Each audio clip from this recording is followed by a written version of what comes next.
What's up, everyone? Welcome to episode 1 of our Pokemon FireRed Let's Play.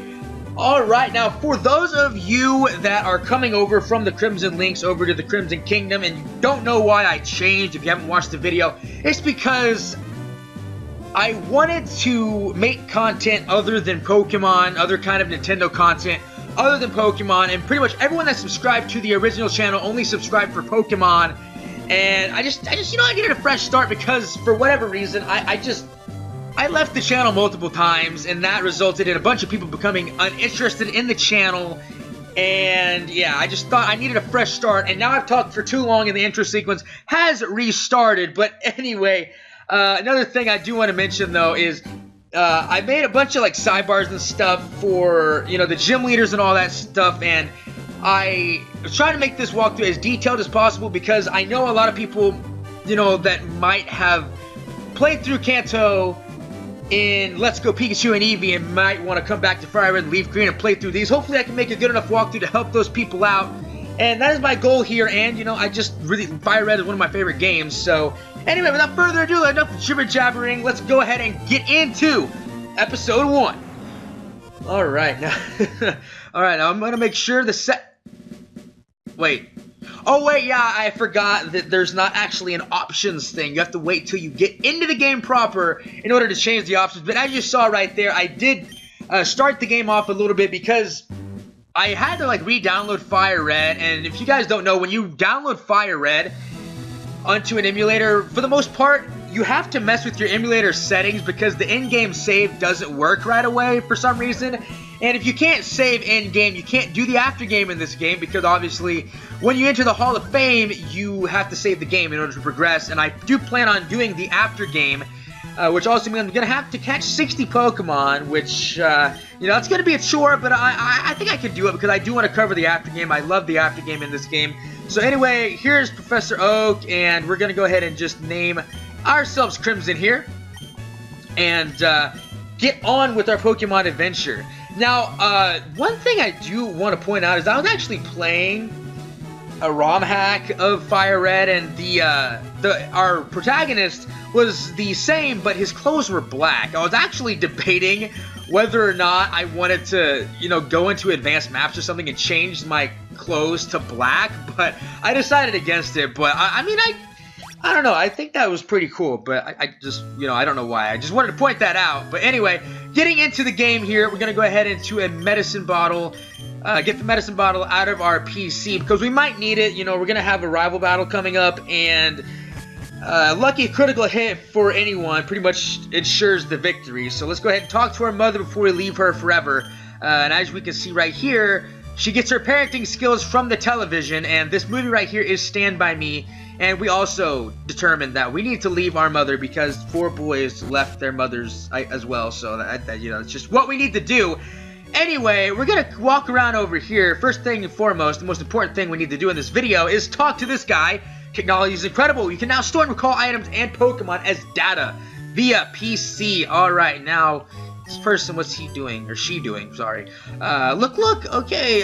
First start to open the menu. Oh, yes, I definitely needed to know that. Because if not, you know, that would have been terrible. Anyway, as we're going to walk around here, we're going to notice that Professor Oak is absolutely nowhere to be found. And, you know, you can look around the entire town and you're not going to find him. Now, if you've watched Pokemon The Origin, it was like 4 episodes, I think it was it 4 episodes? It was like back in, I believe it was 2016. It was a Fire and Leaf Green adaptation of the anime, and it pretty much determined, you know, it said that Professor Oak and Mr. Fuji were friends, and Mr. Fuji has an obsession and fascination for the Pokemon Mansion. So, I'm assuming that, you know, Professor Oak was down at the Pokemon Mansion at Cinnabar Island, because, you know, it's a straight shot from Pallet Town to Cinnabar Island. And he was walking out of the Cinnabar Mansion and found us as we were about to go and get mauled by the Rattatas and Pidgeys of Route 1 of the Kanto region. And he's like, oh no, I gotta get back here. And he just swims all the way here at lightning speed, because I guess he has Swift Swim or something, and stopped us from getting our eyes pecked out by those Pidgeys that are on Route 1 of Kanto. So, I don't know. That's just what I'm thinking, because he's nowhere in the town, so where else would he have come from? Maybe because there's a patch of grass, you know, that's below Kanto. Maybe he was over there looking at Pokemon. I don't know, because he doesn't really have a Pokedex, so I don't know what he's doing down there. But anyway, enough of that. We're going to be getting our starter Pokemon here now. I am going to save really quick, because I do want to make sure that I get, you know, somewhat of a decent nature. I don't need, like, a perfect nature, but I do want to go ahead and save really quick to make sure that I get something decent, because I don't want, like, an adamant Squirtle, because that is going to be my starter. But anyway, I do want to go over the starters really quick before I do pick Squirtle. Bulbasaur here is the most balanced and my personal favorite. The only reason I'm not using Bulbasaur is, one, because I use Bulbasaur pretty much every Fire Red Leaf Green playthrough that I ever do, and two, there's another grass poison type that I want to try out that I've never really used before, so I'm not going to be using Bulbasaur for this playthrough. But Bulbasaur, one of the reasons that I love it is because it is pretty good in terms of using Leech Seed and Sleep Powder, and I just have a preference for its moveset. I love using moves like that, especially end game, because Leech Seed, believe it or not, even though it doesn't really give a lot of health per turn, it can really save you on stuff like potions, and I'm very stingy with my items in any RPGs that I play. I'll have them just in case, but I hate using them. So Leech Seed really does help me in that fact. So, and it's also decently fast, and you know, Leech Seed Poison Powder, it can be very, very handy for, you know, saving up on potions and stuff. Anyway, here's Squirtle, probably the most, it is the most defensive of the three starters, and it's a water type, only having 2 weaknesses, and will evolve into Blastoise. And as I said, whenever it's fully evolved, it will have the best defense and special defense of the 3 starters, as well as, you know, being able to have Surf and Ice Beam and whatnot. It's pretty decent. It's not the best attacker, but, you know, when you only have 2 weaknesses and have those defensive stats that Blastoise has, you're going to be able to survive for quite a long time. And last but not least, honestly, the most overrated starter in all of, you know, all of the starters, all of the, 24 starters that we have now, I believe now, because of Generation 8. It's not bad, but it is not nearly as good as people think it is. It's pretty fast. It can be a pretty good mixed attacker in this game, you know. And one thing I just don't like about Charizard is, you know, before, like, it got the Megas, if you just look at its moveset, you would think it's a physical attacker, but no. Regular Charizard, non-Mega Charizard, it's a special attacker, but its move pool is primarily physical. Like, literally, in this game, it's the only special moves it really gets is Fire, and then that's pretty much it. Other than that, it's got a primarily physical move pool. That's pretty much the only reason why it's not nearly as good. You know, but anyway, now that we've gone over the 3 starters, I am going to be picking Squirtle. And as I said, I am going to be resetting for a somewhat decent nature. You know, if I get a neutral, it's fine. But if I get something like something that lowers defense or special attack, I'm probably going to be resetting. One thing I didn't do, though, is think of a nickname. So, I'm trying to think. I haven't watched the Ninja Turtles, Teenage Mutant Ninja Turtles, in a long time. And I was trying to think of what I could possibly name it, but I don't know. You know, I think I'm just gonna go ahead and name it Leonardo. Well, no. Huh. Well, you know what? I think it's on the tip of my tongue. I know what I want to name it. It's right there. Dang it. I'm going to pause real quick, and I'm going to think of a nickname. I will be right back. Alright, so I have actually come up with a name now. Blastoise is kind of like a tank kind of Pokemon, like I did say, but I'm going to go ahead and name it Blue Shell. You know, like the ones in Mario Kart, because it is a blue Pokemon, and Blastoise is going to be absolutely tanking hits and destroying things, and that's exactly, you know, what the Blue Shell in Mario Kart doesn't really tank anything, but it does destroy things, and you know, this Squirtle, when it becomes a Blastoise, is going to absolutely destroy stuff, and it's a quirky nature that is neutral, that is perfectly fine with me, so let's go ahead and get into our first battle. Now, if you guys do have new nickname suggestions that you might want to nickname my Pokemon, go ahead and leave them down in the comments below, and I might take them into suggestion. Like I said, I might actually change Blue Shell's nickname because I didn't really give it much thought before I actually started recording this video, which I should have done. But anyway, now this right here is the ultimate battle for noobs. Alright, and I'm going to show you exactly what I mean. Okay, so he's actually explaining to us how to battle. And before I might have to use a potion, so I might as well just go ahead and do it. He's gonna, wait. Okay, yeah, there it is. It's important to get to know your Pokemon thoroughly. Now he's going to teach us, literally, what the Pokemon menu means as we try to heal our Pokemon. So I just want to get that out of the way, just in case I actually did need to use it. And I might actually do that because there's a... For the most part, if you just spam your attacking move, and yeah, as you can see, he's going to explain that lowering your foe's stats could give you an advantage. Like, you couldn't figure that out on your own. But anyway, I do want to lower its stats really quick and inflicting damage. Okay, and it's a good thing that, you know, Squirtle is pretty defensive because, okay, well, I'm really happy that he's not, you know, using Growl, because usually that's what happens right there, and that is pretty much what's going to ensure a victory. Whoever misses is pretty much going to lose, and we're getting a 67 experience. I think both other starter Pokemon give 69. Whatever, but whatever. Yeah, I picked the wrong Pokemon. Honestly, in my opinion, I picked the right one, because like I said, Bulbasaur is my favorite, but yeah, as you can see, whenever you win, you're going to mug the other trainer and steal their money. Yeah, he's going to battle this Pokemon, and for whatever reason, when we lose a battle, we black out because, you know, logic, I don't really know, but I understand because, you know, you go into the grass and you don't have a Pokemon, you're going to get a glitch like question mark and it can mess up the game, but, you know, yeah, I guess whenever you black out, there's a theory that, you know, the trainer takes your money to call an ambulance for you and they go to the Pokemon Center because apparently when you lose, you just, like, have a heart attack or something. I don't understand how that works, but anyway, let's go ahead and get into the Pokemon that we can find on this route. There's Pidgey and Rattata. Pidgey, it will evolve into Pidgeotto at level 18 and at level 36 of pin to a Pidgeot. It's a normal flying type, but honestly, there are two other better normal flying types, one of which I plan on using on the team. It's not bad, but the other two normal flying types are much, much better. And the other normal type that we can get on this route is a Rattata.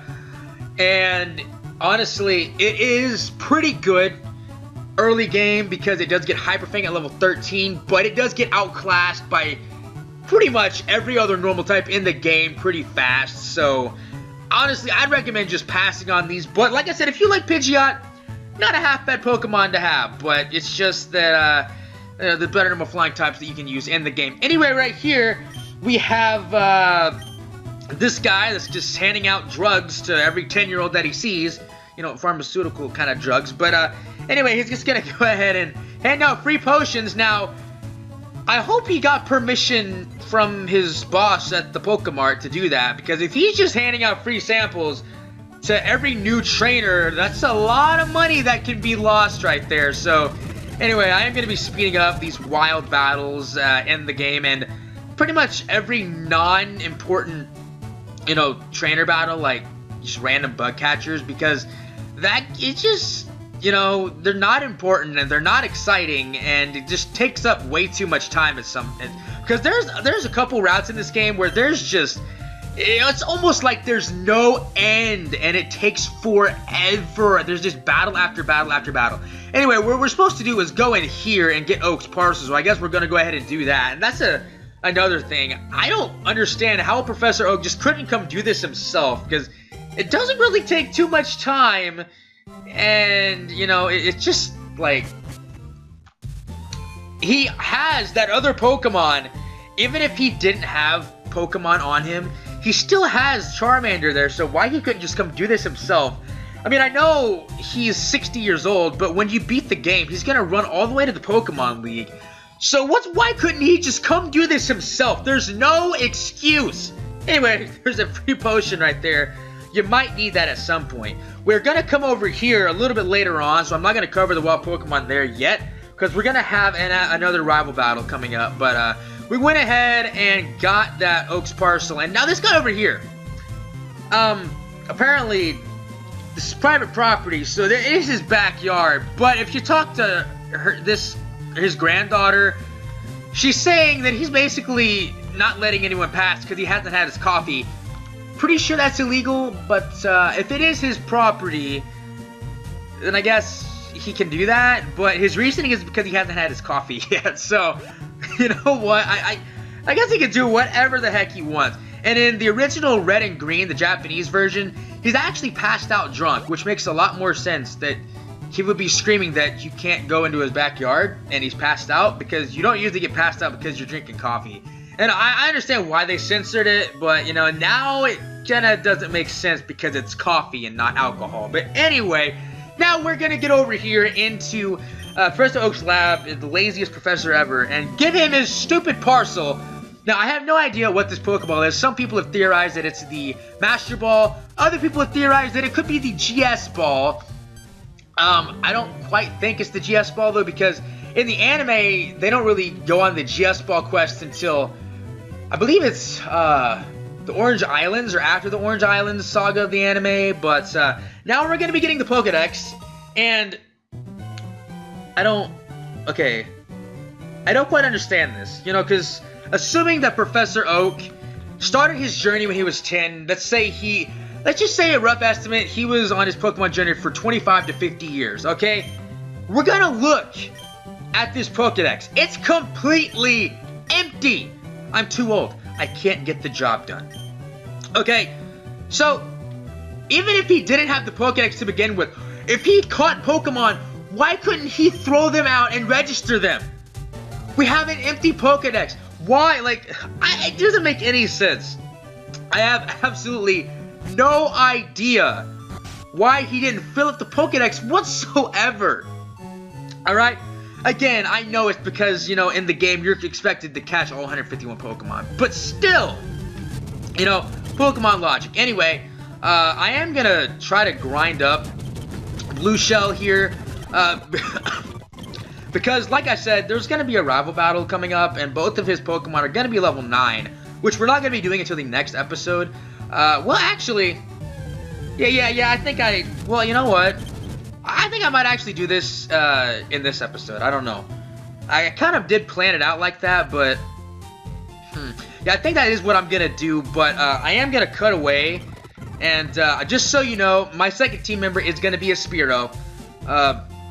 But I do want to make sure that I get, you know, somewhat of a decent nature. And then I'm going to grind levels off screen just so that way I can actually get, you know, to level 9. And so I can make sure that I will be able to beat him. So I'm going to go ahead and cut away right here.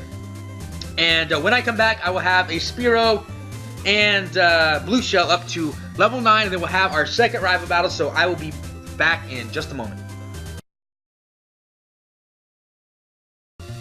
Alright, I am back. I actually already caught my second team member. And as you can see, now when I play Pokemon games, I fight every single WoW Pokemon that I see. Blue Shell got to level 12. I was using Speed Up, and it was going so fast. It still took almost 10 minutes just to find one Spearow. Now, I did name it Angry Boy because if you watch the anime, pretty much every Spearow and Fearow always seems like they're angry at the world for whatever reason.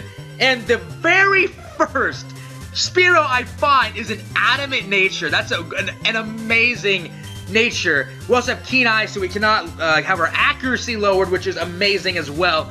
I'm not training Angry Boy up, though, because we're going to be going into the Viridian Forest, and since it's going to be able to deal super effective damage to every single Pokemon in there because we're going to be facing a bunch of bug types, it's going to gain a lot of levels. So anyway, we're not even actually going to be using Angry Boyd in this battle because, I just love that nickname. But anyway, we're not going to be using him in this battle because, like I said, he's going to get a bunch of training in the Viridian Forest. So, now, I don't know why he's telling me why I'm dawdling over here, because this idiot tried to go to the Pokemon League with no badges. What? Like, what in the world? Why would you try to do that? Because he's got a level 9 Pidgey and his level 9 starter. How would he even have... Like, what in the world? Why would he even do that? But anyway, he's going to start up with a Pidgey, and it doesn't actually have Gust. If you put in a cheat code and catch his Pidgey and his starter Pokemon, his Pidgey won't have Gust, and his starter Pokemon will not have their elemental move.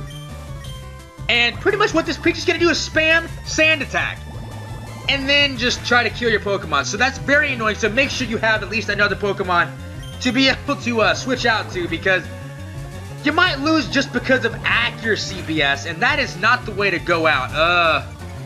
Now we're at -2 in the accuracy department, and we're missing. Okay, that is just absolutely wonderful. And 95% accuracy, and you missed, and oh man, please don't use Sand Attack. Okay, well, even though he's getting stabbed on that tackle, it's not doing too much. Let's see if we can knock it out. I'm gonna have to land another bubble. Oh, there we go. All right, now I am gonna be switching out here to reset that accuracy. And, you know, I probably should have done a little bit of switch trading there for Angry Boy, but, oh, wait a minute. Does it? I think you come with Peck, don't you? I might actually be able to beat this Bulbasaur. Yes, I do have Peck. Let's see how much this is gonna do. Oh, this is awesome. Wait a minute. Does he... I don't think... Like I said, I don't think he's going to have his elemental move, so he shouldn't have Leech Seed right now. So I might actually be able to win. Critical hit. With a 4-level disadvantage, Angry Boy did it, and we're going to get a level up to level 6. All right. And I do plan on doing the Viridian Forest in this episode as well, so that's going to be awesome. We're going to have Angry Boy probably around the same level as our little Squirtle, so... You should quit dawdling and get a move on. As I said, you tried to go to the Pokemon League with no badges. What are you talking about?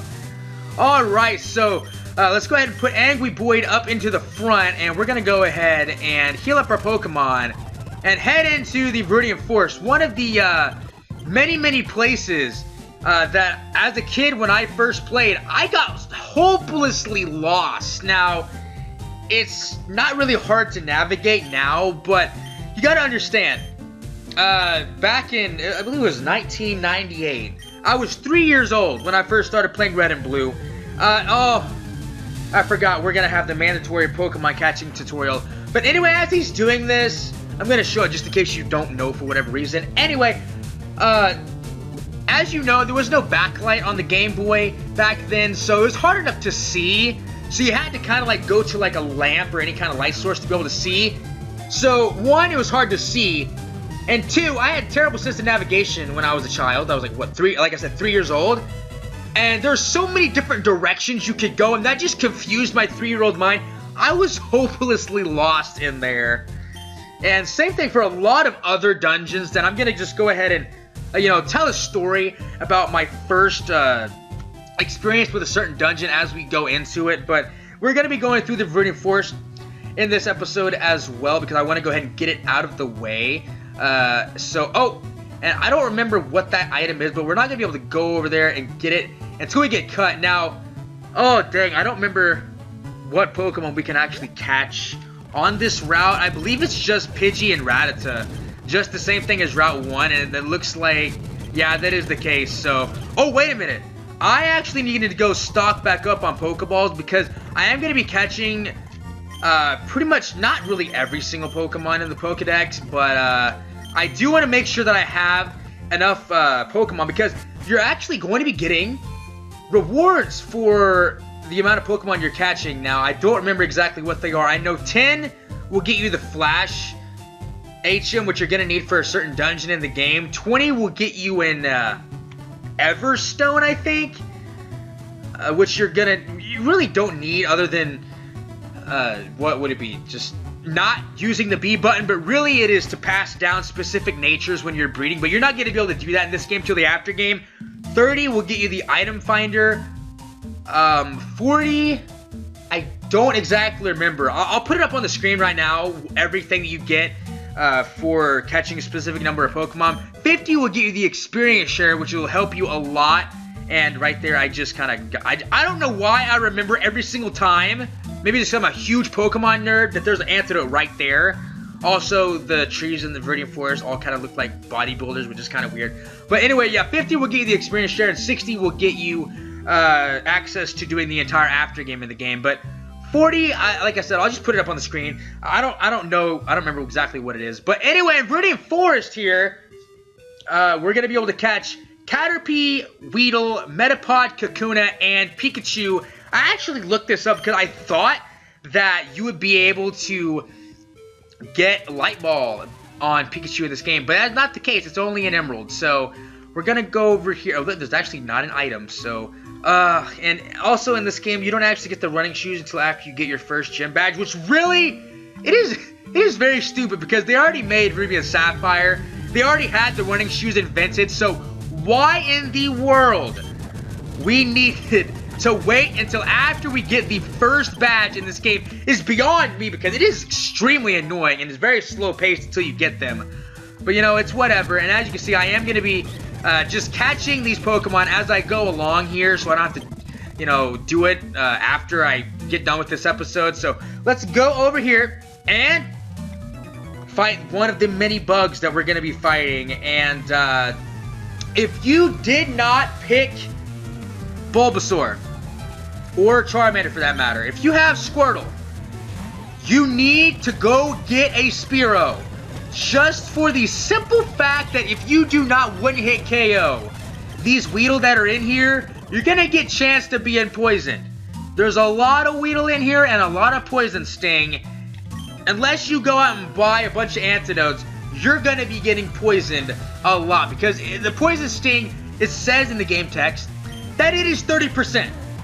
But if you're unlucky like me, you're going to get a crit and poisoned on the second Poison Sting.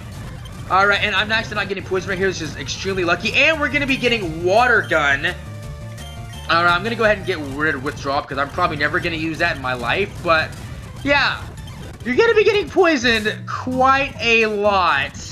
So let's go ahead and heal that up, because you're going to get hit with poison. Unlike in the newer games, poison will not just go away. Alright, so yeah, we're gonna go ahead and use that antidote. Wait a minute.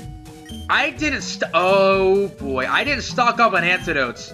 Oh, there's another one right there. But you're gonna want to stock up on antidotes before you come in here, alright? So let's go up here. And let's go ahead. I might be little, but I won't like it if you go easy on me. Well, you know, if I go easy on you and you knock me out, I'm gonna lose some money. So you know, I wouldn't really like that. So let's go ahead and peck at your worms. I'm gonna go ahead and eat them. You know, just kidding. This isn't the manga. I can't kill Pokemon like you know, the rival did when he slashed. He had his Charmeleon slash open Team Rocket's Arbok. I think it was I think it was Koga's Arbok. But anyway, yeah, that is deadly. That is very bloody. So, you know, I don't want to think about that, because that's just kind of disturbing. So, you know what? I feel like grinding a little bit, you know? Because there's going to be a hard battle. I think this guy up here is going to have like a level 9 Weedle, and it's going to have Poison Sting, so... Or no, I think he has a Metapod and a Kakuna or something. And, you know, it's kind of difficult. Okay, yeah, he does have a Metapod. Now, for whatever reason, the bug catchers Metapods, they catch Metapods in the wild. And if you don't know, if you catch a Metapod or a Kakuna in the wild, it's always only going to have Harden. But if you just train it up from a Caterpie or a Weedle, you're going to have Poison Sting and Tackle to go along with it. For whatever reason, though, these guys just catch bugs in the wild and then go straight into battle. So they can't do anything but harden you to death. And it is actually very annoying, because since at this point in the game, unless you, like I said, unless you have Charmander and you can Ember, you're gonna have to have a Spearow, or you're gonna be sitting here just tackling or using Bubble. And Bubble has 20 power, so even though it's a special-based move, you're just gonna be sitting here mashing the A button, waiting for these things to die, because they can't do anything but harden.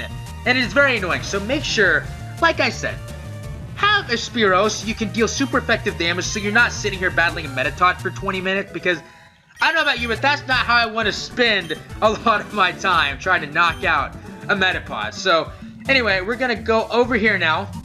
And I'm actually going to start speeding up these battles because they're not very entertaining, honestly. They're just, you know, these random, you know, bug catchers, and, you know, it's just, you know, poison sting. The only interesting thing is that it might poison my Pokemon. So, here's the level 9 Weedle, and I got poisoned, of course.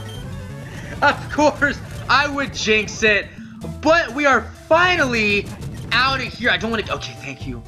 Oh my goodness. And we have finally made it to Pewter City. Oh my goodness. So I think I'm going to go ahead and end this episode off here.